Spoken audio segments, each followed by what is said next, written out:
Hello students, आज का lecture है हमारा ड्रिफ्ट वेलोसिटी के ऊपर।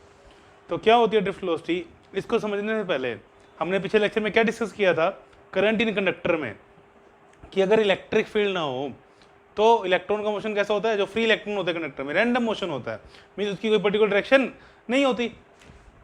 कि इन the absence of electric field, suppose ये एक कंडक्टर है,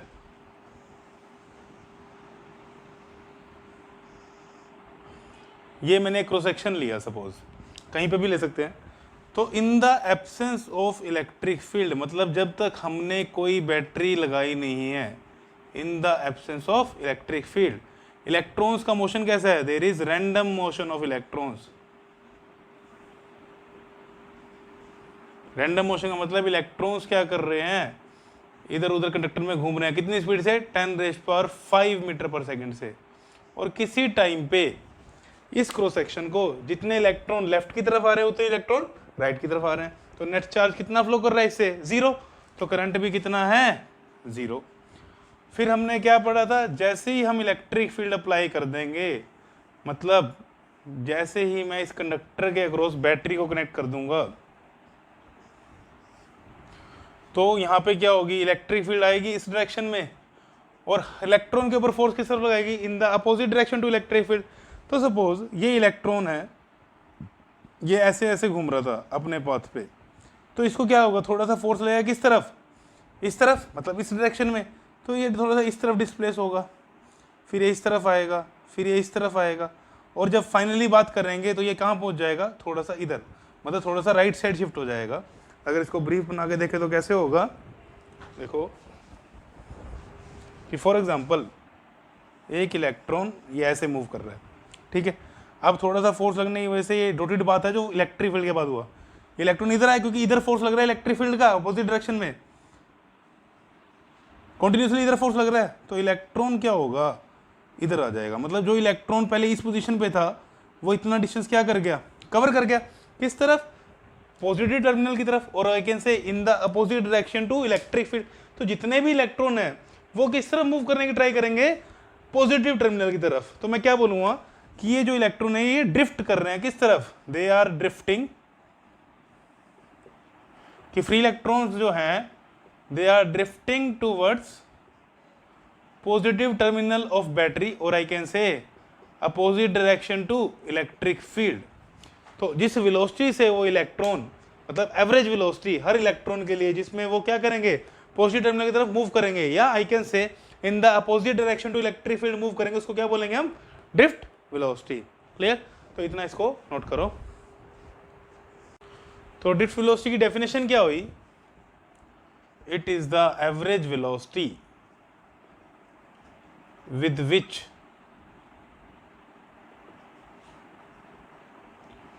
free electrons in conductor moves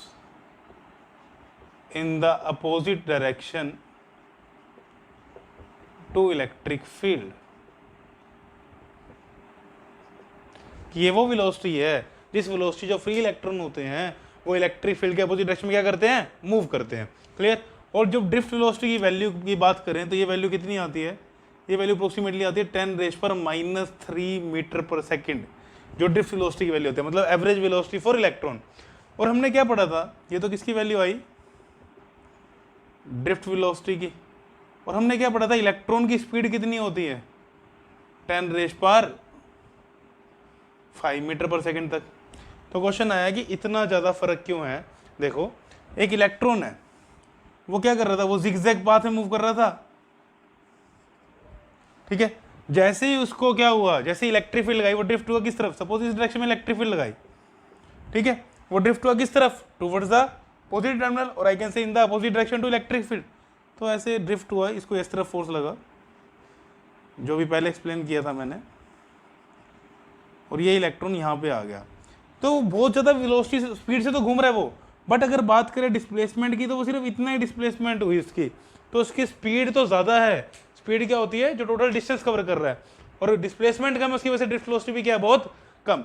मतलब जो इलेक्ट्रॉन पॉजिटिव टर्मिनल की तरफ जा रहा है वो कितनी स्पीड से जा रहा है, अराउंड 10⁻³ मीटर पर सेकंड, और आई कैन से 1 mm पर सेकंड की स्पीड से इलेक्ट्रॉन क्या कर रहा है, पॉजिटिव टर्मिनल की तरफ क्या कर रहा है, मूव कर रहा है। क्लियर। तो ड्रिफ्ट वेलोसिटी क्या होती है, जिस वेलोसिटी से इलेक्ट्रॉन ड्रिफ्ट कर रहा है किस तरफ, in the opposite direction to the electric field, that velocity is known as drift velocity.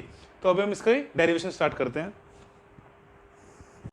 तो डेरिवेशन के लिए पहले देखते हैं इन the absence of electric field, कि जब तक हमने कोई बैटरी नहीं लगाई कंडक्टर के क्रॉस।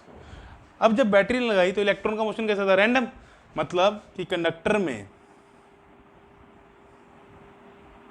अगर एक इलेक्ट्रॉन इधर मूव कर रहा है तो दूसरा इलेक्ट्रॉन इधर मूव कर रहा है। मतलब हर इलेक्ट्रॉन के, जिससे ये क्रॉस सेक्शन लिया था, जितने इलेक्ट्रॉन उधर जा रहे हैं उतने इलेक्ट्रॉन इधर जा रहे हैं। मतलब अगर एक इलेक्ट्रॉन की वेलोसिटी इधर है तो दूसरे इलेक्ट्रॉन की वेलोसिटी इधर है, तो उन दोनों की नेट वेलोसिटी कितनी हो जाएगी, जीरो। क्यों जीरो होगी, पता लग गया, क्योंकि एक इलेक्ट्रॉन अगर इधर मूव किया दूसरा इलेक्ट्रॉन उधर।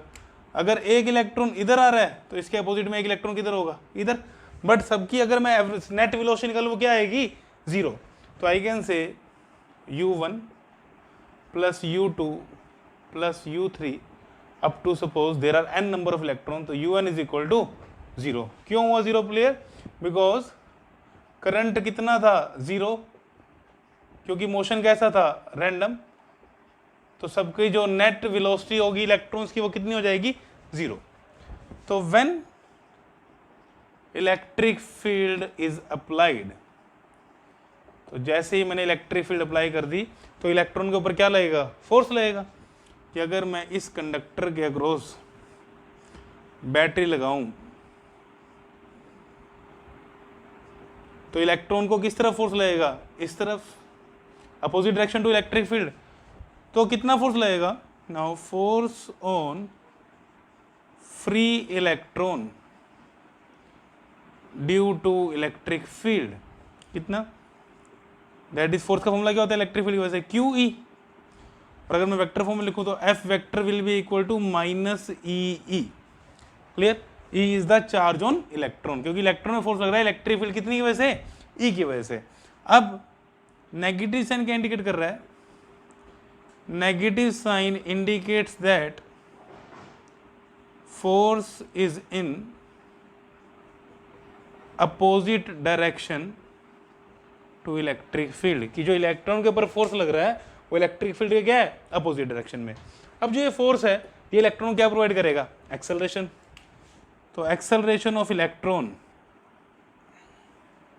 Will be equal to F by M, क्योंकि एफ का फॉर्मूला क्या होता है, एफ का फॉर्मूला क्या होता है, एम में। तो एक्सेलरेशन क्या हो जाएगी, it will be F by M. तो एक्सेलरेशन क्या आ जाएगी, एफ की वैल्यू पुट करो, minus E E by M. अब एक्सेलरेशन तो मिल गई। अब जब भी किसी बॉडी के पास एक्सेलरेशन है तो उसकी वेलोसिटी कंटिन्यूस क्या होती है, बढ़ती जाती है। पढ़ चुके हैं +1 में। बट इलेक्ट्रॉन केस में ऐसा नहीं है। क्या होगा, हमने इससे पीछे लेक्चर में पढ़ा था क्या, कि यहाँ पर क्या होंगे, मेटल के आयंस होंगे पॉजिटिव। सपोज को पिछले लेक्चर में कॉपर एग्जांपल लिया था, लेट कॉपर ही है यहाँ पे। इस इलेक्ट्रॉन को, फ्री इलेक्ट्रॉन को, सपोज एक फ्री इलेक्ट्रॉन दिखा रहे हैं, एनर्जी मिली किसकी वजह से, इलेक्ट्रिक फील्ड की वजह से। तो इसको इलेक्ट्रिक फील्ड किस तरफ फोर्स लगा रही है, इसके अपोजिट डायरेक्शन में। उधर से इसको पॉजिटिव चार्ज भी क्या कर रहा है, अट्रैक्ट कर रहा है, जो पॉजिटिव आयन है। तो इलेक्ट्रॉन जाएगा इसकी तरफ, इस तरफ डिस्प्लेस हो रहा है। जैसे ही इससे टकराएगा इसकी वेलोसिटी कितनी हो जाएगी, एकदम जीरो। उसी टाइम पे बैटरी क्या कर रही है, इस पे फोर्स लगा रही है, फिर मोशन में आएगा, फिर मूव करेगा इधर, अगेन कोलाइड करेगा, वेलोसिटी कितनी हो जाएगी, again zero. Again electric field की वजह से इसको क्या मिलेगी, एक्सेलरेशन, अगेन मूव करेगा, अगेन टकराएगा, वेलोसिटी कितनी हो जाएगी, जीरो। तो मतलब जो एक्सेलरेशन है इलेक्ट्रॉन को मिल रही है। इसका एग्जांपल क्या है कि फॉर एग्जांपल हमने एक बॉल ली, उसको ग्राउंड के ऊपर यहाँ से ड्रॉप कर दिया, एक्सेलरेशन मिली किसकी वजह से, ग्रेविटी की वजह से। जैसे जमीन से टकराई वेलोसिटी कितनी होगी, जीरो। फिर ऊपर आई, फिर ग्राउंड की वजह से क्या मिली, एक्सेलरेशन, फिर वेलोसिटी कितनी होगी, और फिर ग्रेविटी की वजह से क्या मिली, एक्सेलरेशन, ग्राउंड से टकराया वेलोसिटी कितनी होगी, जीरो।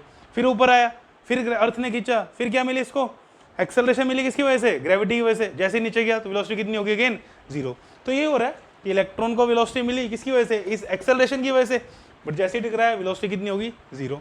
अगेन एक्सेलरेशन मिली, देन अगेन टकराया, वेलोसिटी कितनी होगी, जीरो। तो ये इलेक्ट्रॉन ऐसे कोलाइड करता करता ड्रिफ्ट करेगा किस तरफ, टुवर्ड्स द पॉजिटिव टर्मिनल। तो जो एक्सेलरेशन मिली ये किसके, ये कब, किस इंटरवल के लिए मिली, ये एक्सेलरेशन मिली दो कोलिजन के बीच के लिए। तो this acceleration is between two successive collision of electrons. Clear कि जो एक्सेलरेशन है किसमें है, दो इलेक्ट्रॉन के सक्सेसिव कोलिजन में, टकराया वेलोसिटी कितनी होगी, जीरो। अगेन इलेक्ट्रिक फील्ड की वजह से क्या हुआ, एक्सेलरेट हुआ, अगेन टकराया वेलोसिटी कितनी होगी, जीरो। अगेन एक्सेलरेट हुआ, अगेन टकराया वेलोसिटी कितनी होगी, जीरो। इसको नोट कर लो। तो अब देखते हैं इनकी फाइनल वेलोसिटी निकालते हैं इलेक्ट्रॉन की। तो मैंने सपोज एक इलेक्ट्रॉन के लिए बात करता हूं, तो इक्वेशन क्या होती है, v is equal to U plus A T, पढ़ा है किसमें, मैकेनिक्स में +1 में। तो अगर एक इलेक्ट्रॉन के लिए बात करें तो v1 is equal to u1 plus A into T1, where T1 क्या है, it is the time interval between successive collision for one electron, first electron के लिए। क्लियर कि उतने टाइम के लिए उसको क्या मिली थी, एक्सेलरेशन मिली थी, उतने टाइम उसने वेलोसिटी क्या कर ली गेन, v1। ठीक है कि एक इलेक्ट्रॉन था, टकराया, वेलोसिटी कितनी होगी, जीरो, एक्सेलरेट हुई, अगेन टकराया, उस टाइम पे T1 कितना हो गया, और T1 क्या है, जितने टाइम के लिए वो कोलिजन के बीच में जो टाइम था, जितने के लिए वो क्या हो रहा है, एक्सेलरेट हो रहा है। तो v2 will be equal to u2 plus AT2, ये आया वेलोसिटी किसके लिए, सेकंड इलेक्ट्रॉन के लिए। Similarly suppose there are n number of electron, तो Vn will be equal to un plus a into Tn। ठीक है, क्लियर। तो अब ड्रिफ्ट वेलोसिटी क्या होती है, it is the average velocity for all the electrons, जिससे वो ड्रिफ्ट करते हैं किस तरफ, टुवर्ड्स पॉजिटिव टर्मिनल। तो ड्रिफ्ट वेलोसिटी Vd, इसको क्या बोलेंगे हम, drift velocity. Vd will be equal to v1 plus v2 up to vn upon में n, कि सबकी क्या निकाल दी हमने, एवरेज वेलोसिटी। पुट करो वैल्यू v1 v2 की,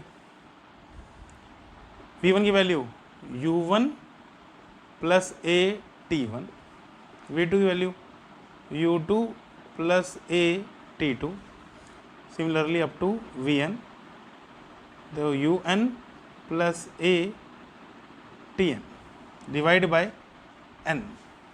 क्लियर, इसको नोट करो।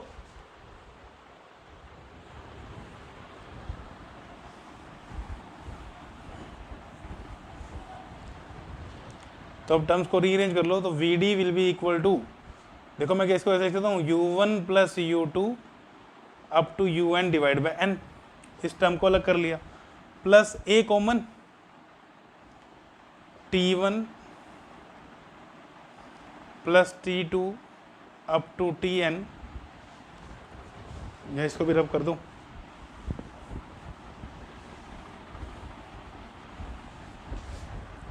a T1 plus T2 up to Tn divide by n। Clear. अब देखो u1 plus u2 plus un, sorry vector है यहाँ पे, कितना है इसका सम, जीरो, पढ़ चुके हैं पहले ही। तो Vd इज इक्वल टू, मतलब drift velocity is equal to zero plus acceleration. अब इस टर्म को क्या बोलते हैं, T1 plus T2 plus T3 up to Tn by n। तो T1 T2 क्या था, it is the time between successive collision, इस टर्म को बोलते हैं हम रिलैक्सेशन टाइम, रिलैक्सेशन टाइम। तो क्या होती है डेफिनेशन रिलैक्सेशन टाइम की, it is the mean of time interval between successive collision, कि टाइम इंटरवल जो सक्सेसिव कोलिजन के बीच में टाइम लग रहा है उन सबको क्या निकाल दिया हमने, मीन। इसको क्या बोलते हैं हम, रिलैक्सेशन टाइम। तो इसको क्या सिंबल है इसका, टाउ, तो a इंटू टाउ। क्लियर, समझ आ गया relaxation time, it is the time interval, the mean time interval for every electron between two successive collision, this is known as relaxation time, symbol is tau। तो Vd will be equal to a into tau, put the value of a, क्या value थी कि minus e by m, तो minus e by m into tau. तो this will be the formula for drift velocity of electrons when electric field is applied. तो clear हुआ क्या होती है drift velocity, it is the average velocity with which electron drift towards the positive terminal of the battery, कि जब हम electric field apply कर रहे हैं तो इलेक्ट्रॉन जिस वेलोसिटी से पॉजिटिव टर्मिनल की तरफ जा रहे हैं उस वेलोसिटी क्या बोलेंगे हम, ड्रिफ्ट वेलोसिटी। अब नेगेटिव साइन क्या इंडिकेट कर रहा है? नेगेटिव साइन इंडिकेट कर रहा है कि जो ड्रिफ्ट वेलोसिटी है वो इलेक्ट्रिक फील्ड के अपोजिट डायरेक्शन में, कि इलेक्ट्रिक फील्ड इधर है और वेलोसिटी किधर, इलेक्ट्रॉन की इधर। और अगर हमें सिर्फ मैग्नीट्यूड लिखना हो तो हम कैसे लिखेंगे? V D is equal to E tau over M. कि नेगेटिव साइन क्या सिर्फ इंडिकेट कर रहा था? नेगेटिव साइन सिर्फ इंडिकेट कर रहा था कि ड्रिफ्ट वेलोसिटी और इलेक्ट्रिक फील्ड क्या है, अपोजिट डायरेक्शन में। यहाँ पे वी डी क्या है, ड्रिफ्ट वेलोसिटी, ई क्या है, चार्ज ऑन 1 इलेक्ट्रॉन, कितना होता है 1.6 into 10⁻⁻19 coulomb. E is the electric field, tau is the mean relaxation time, और I can say simple relaxation time, and M is the mass of electron, क्योंकि acceleration किसकी निकाली थी? इलेक्ट्रॉन के लिए, तो m will be the mass of electron. तो इसको नोट कर लो। तो ड्रिफ्ट वेलोसिटी फॉर्मूला क्या आया था अभी? ई टाउ बाय एम। अब सिर्फ मैग्नीट्यूड की बात कर रहे हैं, तो अब इस फॉर्मूले को लिखता हूं मैं इन terms of potential difference across ends of conductor. ठीक है, तो सपोज किया हमने जो कंडक्टर लिया था, जिसको बैटरी से कनेक्ट किया था, उस बैटरी ने पोटेंशियल डिफरेंस कितना दिया? V। इसकी लेंथ कितनी? सपोज L कंडक्टर की, कंडक्टर की लेंथ कितनी? L, और E is the electric field inside conductor. तो हमने एक फॉर्मूला पढ़ा था क्या? E is equal to minus delta V by delta R, और अगर मैग्नीट्यूड की बात करें तो E is equal to delta V by delta R. Potential difference कितना है एंड्स में? V। लेंथ कितनी है बीच में? L, तो E is equal to V by L आ गया। L क्या है? Length of conductor. V क्या है? Potential difference across the ends of conductor, इसको हमने क्या लिखा है? V, and E is the electric field inside conductor. तो पुट करो E की वैल्यू V बाय L, तो क्या फॉर्मूला बनेगा? E tau V by M L. ठीक है, ये फॉर्मूला है in the terms of electric field, ये फॉर्मूला है in the terms of potential difference across the ends of conductor. तो क्या पता लगा कि VD is directly proportional to E, कि जितनी ज़्यादा इलेक्ट्रिक फील्ड होगी उतनी ज़्यादा ड्रिफ्ट वेलोसिटी होगी। कैसे? क्योंकि इलेक्ट्रिक फील्ड जितनी ज़्यादा होगी इलेक्ट्रॉन पे फोर्स भी उतना ही ज़्यादा होगा, तो उतनी ज़्यादा स्पीड से वो क्या करेंगे? ड्रिफ्ट करेंगे, क्योंकि एक्सेलरेशन क्या होगी? ज़्यादा। Then VD is directly proportional to V, मतलब पोटेंशियल डिफरेंस के ऊपर। ये फर्स्ट पॉइंट, ये सेकंड इंपॉर्टेंट पॉइंट, कि जितना potential difference ends of conductor पे ज़्यादा होगा उतनी ज़्यादा क्या होगी? इलेक्ट्रिक फील्ड, और उतनी ज़्यादा क्या होगी? उसकी drift velocity. Then VD is inversely proportional to L। ठीक है, देखो तो ये थर्ड पॉइंट। क्यों इनवर्सली प्रोपोर्शनल टू लेंथ? जितनी ज़्यादा लेंथ हो जाएगी, सेम पोटेंशियल डिफरेंस के लिए इलेक्ट्रिक फील्ड क्या हो जाएगी? कम। तो इलेक्ट्रॉन पे फोर्स क्या लगेगा? कम। एक्सेलरेशन क्या होगी? कम। ड्रिफ्ट वेलोसिटी भी क्या हो जाएगी? कम। अब एक फैक्टर और, drift velocity also depends on temperature. इसको डिस्कस करते हैं, पहले इतना नोट कर लो। तो हमारा टॉपिक है effect of temperature on drift velocity, कि टेम्परेचर बढ़ाने से या कम होने से ड्रिफ्ट वेलोसिटी पे क्या फर्क पड़ेगा। अब ड्रिफ्ट वेलोसिटी का फॉर्मूला क्या था? E tau by m. E क्या है? Charge on electron, capital E is the electric field, M is the mass of electron, and tau is the relaxation time, which is the time interval between two successive collision, या I can say it is the average time interval between two successive collision, कि electron के दो successive collision के बीच में जितना time है that is known age relaxation time. अब temperature बढ़ाने से E पे कोई फर्क नहीं पड़ेगा, इलेक्ट्रिक फील्ड पे भी कोई फर्क नहीं पड़ेगा, और मास पे भी कोई फर्क नहीं पड़ेगा। तो क्वेश्चन आता है क्या रिलैक्सेशन टाइम में फर्क पड़ेगा? अगर पड़ेगा तो ड्रिफ्ट वेलोसिटी पड़ेगा। अब जैसे ही हमने टेम्परेचर बढ़ाया तो इलेक्ट्रॉन को जो थर्मल एनर्जी मिल रही थी, जिसकी वजह से वो रैंडम मोशन में था, थर्मल एनर्जी क्या हो जाएगी? इंक्रीज। कि जैसे ही टेम्परेचर बढ़ा जो थर्मल एनर्जी थी वो क्या होगी? इंक्रीज। की इलेक्ट्रॉन जिस स्पीड से भाग रहा था वो क्या हो जाएगी? ज़्यादा हो जाएगी। ये तुमने पढ़ा हुआ है +1 में कि टेम्परेचर बढ़ाने से इलेक्ट्रॉन की काइनेटिक एनर्जी क्या हो जाएगी? इंक्रीज हो जाएगी। और जब काइनेटिक एनर्जी बढ़ेगी तो कोलिजन क्या होने शुरू हो जाएंगे? फास्ट, कि कोलिजन की फ्रीक्वेंसी जो है वो बढ़ जाएगी। तो जैसे ही टेम्परेचर बढ़ाया एनर्जी ऑफ इलेक्ट्रॉन इंक्रीजेस और आई कैन से स्पीड ऑफ इलेक्ट्रॉन इंक्रीजेस। तो उससे क्या हुआ, टेम्परेचर बढ़ाने से एनर्जी बढ़ गई। कोलिजन अक्कर मोर फ्रिक्वेंटली, तो जब कोलिजन अक्कर मोर फ्रिक्वेंटली होने लगे तो टाइम इंटरवल बिटवीन कोलिजन क्या हो जाएगा, डिक्रीज। क्लियर हुआ, समझ आया क्यों डिक्रीज हुआ, क्योंकि जैसे ही इलेक्ट्रॉन की काइनेटिक एनर्जी बढ़ी उसकी स्पीड क्या होगी, ज़्यादा। तो जो कोलिजन पहले टाइम कम हो रहे थे वो कोलिजन क्या हो जाएंगे, ज़्यादा हो जाएंगे, और उन कोलिजन के बीच में टाइम इंटरवल क्या हो जाएगा, कम हो जाएगा। तो टाइम इंटरवल कम हो गया तो ये रिलैक्सेशन टाइम क्या हो जाएगा, डिक्रीज। तो टाउ डिक्रीज हो जाएगा तो ड्रिफ्ट वेलोसिटी भी क्या हो जाएगी, डिक्रीज। तो क्या आया, with increase in temperature drift velocity decreases. Clear. कई बार बच्चे सोचते हैं टेम्परेचर बढ़ा तो वेलोसिटी बढ़नी चाहिए, स्पीड बढ़ेगी बट ड्रिफ्ट वेलोसिटी क्या हो जाएगी, कम हो जाएगी। क्यों हो जाएगी, जैसे ही टेम्परेचर को बढ़ाया इलेक्ट्रॉन की एनर्जी क्या होगी, ज़्यादा। तो जो कोलिजन हो रहे थे it will start occurring more frequently, कि जो टाइम इंटरवल कोलिजन के बीच में क्या हो जाएगा, कम हो जाएगा। टाइम इंटरवल कम हो गया मतलब रिलैक्सेशन टाइम क्या हो गया, डिक्रीज। तो ड्रिफ्ट वेलोसिटी भी क्या होगी, डिक्रीज। तो कितने फैक्टर पढ़े हमने जो इफेक्ट करते हैं ड्रिफ्ट वेलोसिटी को। पहला, drift velocity is directly proportional to electric field, drift velocity is directly proportional to potential difference, drift velocity is inversely proportional to length, and drift velocity is also inversely proportional to temperature. क्योंकि temperature बढ़ाने से क्या होगा, relaxation time कम होगा, जिससे drift velocity क्या हो जाएगी, कम हो जाएगी। तो these are the factor which affect the drift velocity. इसके ऊपर सीबीएसई में क्वेश्चन भी आया था, और ड्रिफ्ट वेलोसिटी इंपॉर्टेंट टॉपिक है सीबीएसई के लिए, 3 मार्क्स का क्वेश्चन आ रहा था कई बार, तो इसको ध्यान से पढ़ना। क्लियर, तो नोट कर लो। अब एक एनसीईआरटी क्वेश्चन है, क्या क्वेश्चन है वो, क्वेश्चन आता है कि ड्रिफ्ट वेलोसिटी की वैल्यू सर आपने बताई 10⁻³ मीटर पर सेकेंड, या आई कैन से 10⁻⁴। तो मतलब 1 mm पर सेकेंड, मतलब इलेक्ट्रॉन 1 सेकेंड में कितने mm मूव करेगा, सिर्फ 1 mm। क्लियर।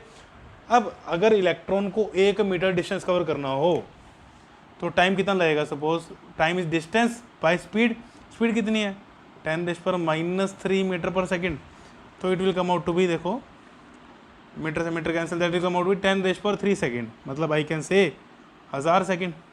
अगर इसको मिनट में कन्वर्ट करें तो 1000/60, तो that will come out to be around 16 minute approximately. कि 1 मीटर की लेंथ कवर करने में एक इलेक्ट्रॉन को कितना टाइम लग रहा है, 16 मिनट। ठीक है। अब क्वेश्चन आता है कि हम तो सर जैसे ही स्विच को ऑन करते हैं, चाहे वायर जितनी मर्जी लंबी क्यों ना हो, उसमें तो बल्ब या जो फैन है वो एकदम हमारा वर्क करना स्टार्ट कर देता है, बट इलेक्ट्रॉन की स्पीड क्या है, बहुत कम। तो ऐसा क्यों होता है, this is your NCERT question, कि ड्रिफ्ट वेलोसिटी बहुत कम है फिर भी इतनी जल्दी डिवाइस जो है वो वर्क कैसे करता है, मतलब इंस्टेंटेनियसली स्टार्ट कैसे होता है वो। तो इसका आंसर क्या है, एग्जाम्पल समझते हैं। फॉर एग्जाम्पल एक पाइप है, उसमें पूरा पानी फिल किया हुआ है, ठीक है। मैंने जैसे ही पंप को ऑन किया, उस पाइप में पहले फिल था, तो उस पंप ने क्या किया, पानी को सप्लाई करना शुरू कर दिया। तो क्या होगा, जैसे ही पंप को ऑन करेंगे दूसरे एंड पे वैसी सप्लाई मिल जाएगी। क्यों मिल गई, बिकॉज पाइप में पहले ही पानी था, उस पंप ने सिर्फ उस पानी को क्या किया, पुश कर दिया। तो यही काम होता है। सिमिलरली बैटरी पूरे कंडक्टर में जब वायर से जोड़ा हुआ है किसी सर्किट को, उस पूरे वायर में क्या है, इलेक्ट्रॉन्स हैं। तो जैसे ही बैटरी से कनेक्ट हुए इलेक्ट्रॉन, बैटरी ने इलेक्ट्रॉन क्या कर दिया, पुश कर दिया, मतलब उनको क्या दे दी, एनर्जी दे दी। तो जो बिल्कुल एंड पे इलेक्ट्रॉन होगा वो कहाँ एंटर करेगा, जिस डिवाइस ने काम करना है, और वो डिवाइस क्या करेगा, इंस्टेंटेनियसली वर्क करना शुरू कर देगा। तो इसी वजह से चाहे ड्रिफ्ट वेलोसिटी बहुत कम है बट करंट एकदम इंस्टेंटेनियस आता है। क्यों, बिकॉज जो वायर है उसमें there are large number of free electrons. तो जैसे ही कनेक्ट करेंगे जो एंड पे फ्री इलेक्ट्रॉन है, उसकी वजह से जो डिवाइस है वो वर्क करना स्टार्ट कर देगा। तो ये एनसीईआरटी क्वेश्चन था, इसको नोट कर लेना।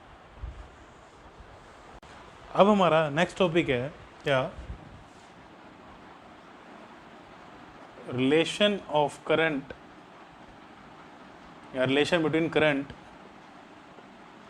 And drift velocity. करंट और ड्रिफ्ट वेलोसिटी में रिलेशन निकालो। अब मैंने सपोज किया क्या, एक कंडक्टर लिया, उसको मैंने एक बैटरी से कनेक्ट किया which is providing the potential difference V। उसकी वजह से इलेक्ट्रिक फील्ड कितनी है यहाँ पे, E। इस इलेक्ट्रिक फील्ड की वजह से फ्री इलेक्ट्रॉन किस तरफ जाएंगे, opposite direction to electric field, और I can say positive terminal की तरफ। अब इलेक्ट्रॉन का पाथ कैसा होता है, जिगजैग पाथ होता है, बट फिर भी इलेक्ट्रॉन जा तो किस तरफ रहे हैं, पॉजिटिव टर्मिनल की तरफ। तो मैं इलेक्ट्रॉन्स को ऐसे दिखा देता हूँ कि ये जो फ्री इलेक्ट्रॉन है ये किस तरफ मूव करना चाह रहे हैं। ये मैंने इनकी डिस्प्लेसमेंट दिखाई है बेसिकली, ये किस तरफ मूव करना चाह रहे हैं, टुवर्ड्स द पॉजिटिव टर्मिनल। ये क्या करना चाह रहे हैं, मूव करना चाह रहे हैं। ये सारे क्या हैं, फ्री इलेक्ट्रॉन्स। सपोज किया इस कंडक्टर की लेंथ कितनी है L, और इस कंडक्टर का एरिया ऑफ क्रॉस सेक्शन कितना है A। तो A क्या हो गया इसका, एरिया ऑफ क्रॉस सेक्शन कितना हो गया A। तो अब सपोज किया कि इस बैटरी की वजह से इस कंडक्टर में करंट कितना फ्लो कर रहा है, I। किधर होगा, पॉजिटिव टू नेगेटिव, और आई कैन से अगर इलेक्ट्रॉन इधर जा रहा है तो करंट इधर जा रहा है, ठीक है। अब सपोज किया let t is the time taken by electrons या लास्ट इलेक्ट्रॉन, समझना इजी हो जाएगा, to go from right end of conductor to left end. कि हर एक इलेक्ट्रॉन को यहाँ से यहाँ तक जाने में कितना टाइम लगा, t टाइम लगा। कि उस t टाइम में ये सारे इलेक्ट्रॉन इस तरफ मूव कर गए, कि ये जितने भी इलेक्ट्रॉन यहाँ पे थे इस एंड पे, ये सारे इलेक्ट्रॉन मूव कर गए और ये सारे इलेक्ट्रॉन यहाँ पे क्रॉस कर गए। तो टाइम का फॉर्मूला क्या होता है, डिस्टेंस बाय स्पीड। डिस्टेंस कितना कवर किया, L। देखो जब ये सारे इलेक्ट्रॉन इधर मूव कर रहे थे, डिस्टेंस कितना कवर किया, L। स्पीड कितनी है, drift velocity, that is Vd। इसी स्पीड से तो इलेक्ट्रॉन पॉजिटिव टर्मिनल की तरफ क्या कर रहे हैं, मूव कर रहे हैं। अब मैंने सपोज किया कि कितने इलेक्ट्रॉन ने इस क्रॉस सेक्शन को क्रॉस किया। देखो जब ये सारे इलेक्ट्रॉन क्रॉस हो गए तो जितने इसके अंदर इलेक्ट्रॉन थे वो सारे इस क्रॉस सेक्शन को क्रॉस कर गए ना। देखो समझ आई चीज़, कि इस कंडक्टर में इलेक्ट्रॉन से ये सारे इलेक्ट्रॉन मूव कर रहे हैं, तो ये सारे इलेक्ट्रॉन क्या कर गए, क्रॉस कर गए। तो इन सब इलेक्ट्रॉन की वजह से क्या आ गया, इसकी वजह से सब इलेक्ट्रॉन जब इस क्रॉस सेक्शन की क्रॉस कर गए तो उसकी वजह से क्या आ गया, करंट। तो मुझे वही निकालना है कि इन सब की वजह से कितना करंट आ रहा है। तो नंबर ऑफ इलेक्ट्रॉन्स निकालने हैं मुझे किसमें, कंडक्टर में। तो मुझे बताओ टोटल नंबर ऑफ इलेक्ट्रॉन्स कितने हैं कंडक्टर में, तो उन पे चार्ज निकाल लेंगे, उससे क्या पता लगेगा करंट कितना है। तो मैंने लेट किया, let n is the number density of free electrons in conductor. और यहाँ भी मुझे क्या निकालना है, नंबर ऑफ फ्री इलेक्ट्रॉन्स की जिनकी वजह से करंट क्या हो रहा है, फ्लो कर रहा है। तो मैंने n क्या लेट किया, number density of free electrons in conductor. इसका मतलब क्या होता है, इसका मतलब होता है number of electrons in conductor per unit volume, that will be known as number density of free electrons. तो n will be equal to, suppose इसको मैं लिख देता हूँ कैपिटल N, तो n will be equal to n by v या n by volume. Volume कितने conductor की, a into L, area into length, capital L लिखा है यहाँ पे, कैपिटल लिख देते हैं, a into L. A is the area of cross section, L is the length, तो वॉल्यूम क्या बन गई, a इंटू एल। तो total number of electrons n कितने हो गए, n हो गए n into a into L. देखो n कितने हो गए, n into a into L. यहाँ पे स्मॉल n क्या है, number density of electron, means number of electrons per unit volume, free electrons. और कैपिटल N क्या है, number of free electrons in this conductor. तो इतना नोट करो इसको। तो अब ये सारे के सारे इलेक्ट्रॉन यहाँ से क्रॉस कर गए, कितने, n इलेक्ट्रॉन। तो मैं देखता हूँ कितना चार्ज फ्लो किया, तो charge flowing through conductor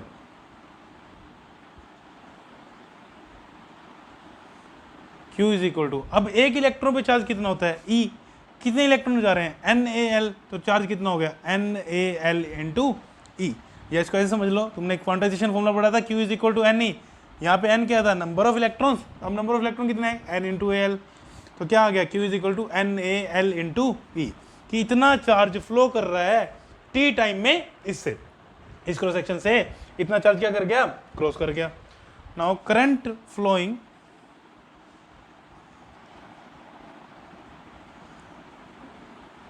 through conductor,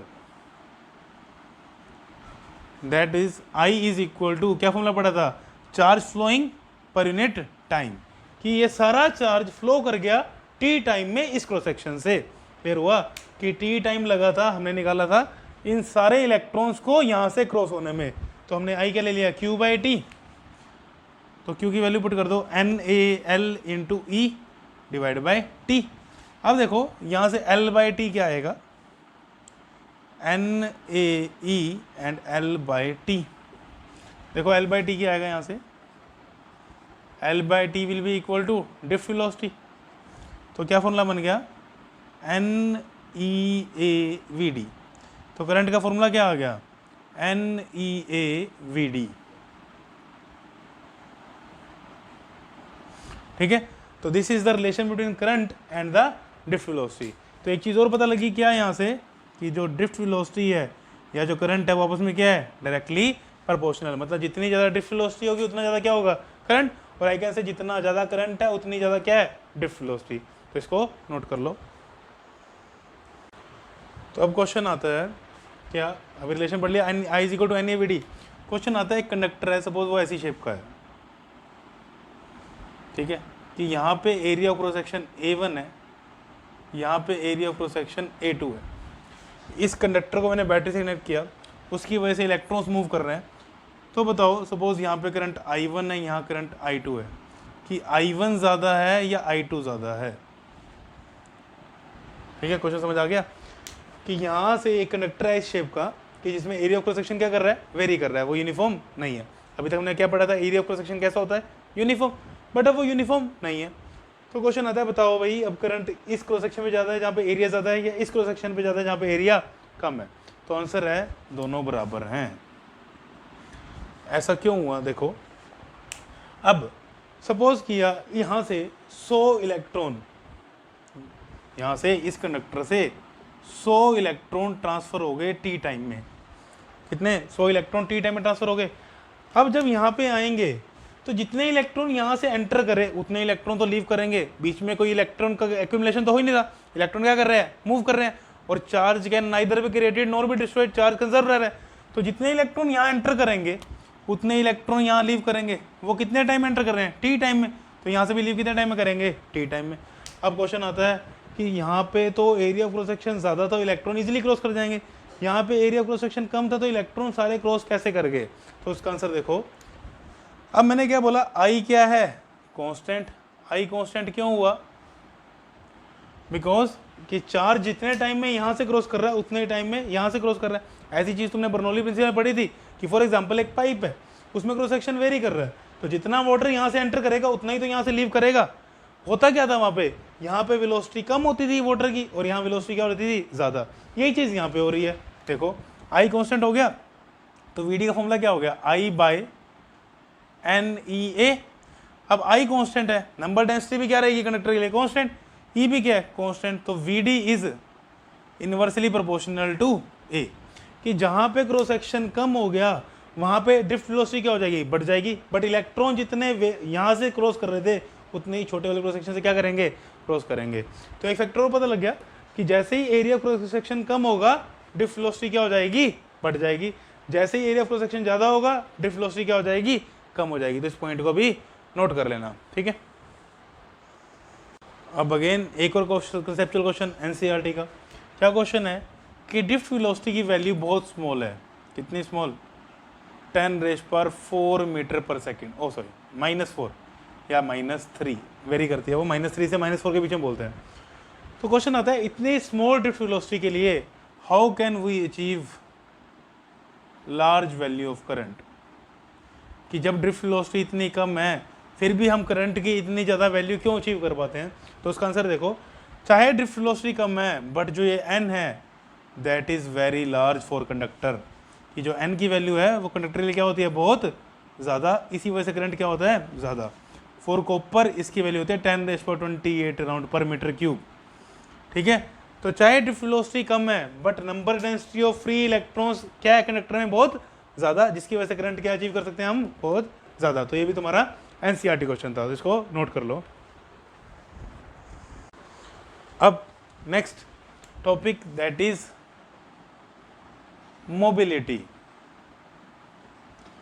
mobility क्या होता है, drift velocity per unit electric field is known as mobility. Drift velocity per unit electric field is known as mobility, कि यूनिट इलेक्ट्रिक फील्ड से जितनी drift velocity acquire करता है कोई charge carrier, उसे क्या बोलते हैं, उसकी मोबिलिटी। तो ड्रिफ्ट वेलोसिटी का फॉर्मूला क्या होता है, अच्छा मोबिलिटी का सिंबल लेंगे हम म्यू। ड्रिफ्ट वेलोसिटी का फॉर्मूला क्या होता है, ई टाउ बाय एम अपॉन में इलेक्ट्रिक फील्ड ई, तो मोबिलिटी क्या होगी, ई टाउ बाय एम। तो this will be the formula for mobility. तो मोबिलिटी किस पे डिपेंड करती है, टेम्परेचर पे और मास ऑफ चार्ज कैरियर पे। अब हमने कंडक्टर की बात की, कंडक्टर में चार्ज कैरियर क्या होते हैं, इलेक्ट्रॉन। अगर कोई इलेक्ट्रोलाइट हो, तुम केमिस्ट्री में पढ़ चुके हो, तो चार्ज कैरियर क्या होंगे वहाँ पे, positive ion and negative ion. तो मास क्या करेगा, वेरी करेगा। तो जिसका जितना ज़्यादा मास होगा उसकी मोबिलिटी उतनी ही कम होगी। सिमिलरली टेम्परेचर बढ़ाने से रिलैक्सेशन टाइम क्या होगा, कम, तो मोबिलिटी भी क्या हो जाएगी, कम। तो मोबिलिटी किस पे डिपेंड करती है, टेम्परेचर पे, मास पे और चार्ज कितना है उस पर। ये वहीं से आया था ना ई बाय टाइम, कि उस पार्टिकल जो मूव कर रहा है चार्ज कैरियर उसका मास कितना है, उसका चार्ज कितना है और टेम्परेचर कितना है। बेसिकली मोबिलिटी बताता क्या है कि अगर मैं इलेक्ट्रिक फील्ड अप्लाई करूं तो कौन सा पार्टिकल ज़्यादा मोबाइल होगा, कौन सा चार्ज कैरियर ज़्यादा मोबाइल होगा, वो कौन डिसाइड करता है, मोबिलिटी। बट सिर्फ डेफिनेशन है, तो मोबिलिटी की डेफिनेशन क्या है, it is defined as drift velocity per unit electric field. कई बार एक नंबर का कंसेप्चुअल क्वेश्चन आ जाता है। अगर बात करें इसकी एसआई यूनिट की, मोबिलिटी की, तो ड्रिफ्ट वेलोसिटी है, यूनिट क्या होगी, मीटर पर सेकेंड। इलेक्ट्रिक फील्ड की यूनिट न्यूटन पर कूलम। और क्या होती है इलेक्ट्रिक फील्ड की यूनिट, वोल्ट पर मीटर। तो दोनों तरीके से निकाल सकते हैं मोबिलिटी की यूनिट। तो यहाँ से क्या बनेगी, देखो मीटर कूलम न्यूटन -1 सेकेंड -1 और मीटर स्क्वायर वोल्ट -1 सेकेंड -1। तो these both are the unit for the mobility. तो मोबिलिटी क्या होती है, it is defined as drift velocity per unit electric field. इसको नोट कर लो। तो आज के लेक्चर को समराइज करते हैं। हमने क्या पढ़ा, सबसे पहले ड्रिफ्ट वेलोसिटी। क्या होती है drift velocity, it is the average velocity gained by the electron in the opposite direction to electric field. जब इलेक्ट्रिक फील्ड को अप्लाई करते हैं, कि जिस वेलोसिटी से इलेक्ट्रॉन पॉजिटिव टर्मिनल की तरफ या I can say electric field के अपोजिट डायरेक्शन में मूव करता है, उसको क्या बोलते हैं हम, ड्रिफ्ट वेलोसिटी। ड्रिफ्ट वेलोसिटी का फॉर्मूला क्या आया था, V D is equal to E tau over M. और अगर वेक्टर फॉर्म में लिखो तो कैसे लिखूंगा, minus E tau over M. एक और फॉर्मूला पढ़ा था ड्रिफ्ट वेलोसिटी का in terms of potential difference, क्या पढ़ा था, e tau V over M L, where L is length of conductor and V is the potential difference between the conductor. E charge on electron, capital E electric field, tau is the mean relaxation time between the collisions and M is the mass of electron. Then क्या पढ़ा, drift velocity कितने factor depend करती है, electric field के, then किसके, potential difference के, then inversely proportional to length, then inversely proportional to temperature, क्योंकि temperature से क्या चेंज होता है, रिलैक्सेशन टाइम, कि टेम्परेचर बढ़ाते हैं तो रिलैक्सेशन टाइम कम हो जाता है। Then drift velocity is directly proportional to current, drift velocity is inversely proportional to area. ये सारी चीज़ें पढ़ चुके हैं हम, ठीक है। देन हमने रिलेशन पढ़ा करंट का और ड्रिफ्ट वेलोसिटी का, I is equal to n e A v d. I is the current, n is the number density of free electrons, number density मतलब number of electrons per unit volume. E is charge on electron, A is the area of cross section and last में हमने क्या पढ़ा, mobility. उसका formula क्या होता है, drift velocity per unit electric field, that will be equal to E tau over M. तो ये सारी चीज़ें डिस्कस की। अब एक कंसेप्चुअल क्वेश्चन तुम्हारे लिए, आंसर बताना कमेंट सेक्शन में। क्वेश्चन आता है, अच्छा लेक्चर में उसका आंसर है कि एक इलेक्ट्रॉन को एक्सेलरेशन मिल रही है कितनी, माइनस ई बाई एम, और आई कैन से ई बाई एम। फिर भी हम बोलते हैं कि drift velocity is the average velocity, मतलब एक वेलोसिटी की कांस्टेंट वैल्यू है जिससे इलेक्ट्रॉन मूव कर रहा है। तो क्वेश्चन आता है क्या, कि जब इलेक्ट्रॉन को एक्सेलरेशन मिल रही है फिर भी इलेक्ट्रॉन की वेलोसिटी कंटिन्यूअसली इंक्रीज क्यों नहीं कर रही। कंसेप्चुअल क्वेश्चन भी है, आंसर बताना कमेंट सेक्शन में।